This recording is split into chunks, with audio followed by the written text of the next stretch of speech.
नमो किसान सन्मान निधी योजनेअंतर्गत 6,000 रुपये मुख्यमंत्री देवेंद्र फडणवीस यांनी केली लागू योजना। केंद्र आणि राज्य सरकार शेतकऱ्यांच्या विकासासाठी समर्पित असून या दिशेने जोरकस प्रयत्न सुरू आहेत। शेतकऱ्यांना अडचणीच्या काळात प्रधानमंत्री किसान सन्मान योजनेचा फायदा होत आहे।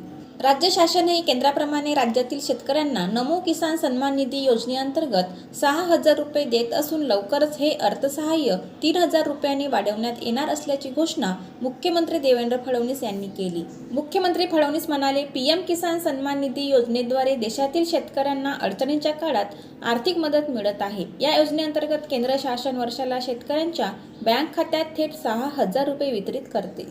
तर राज्य शासनाच्या वतीने नमो किसान सन्मान निधी योजनेद्वारे शेतकऱ्यांना वर्षाकाठी 6,000 रुपयांची आर्थिक मदत देण्यात येते।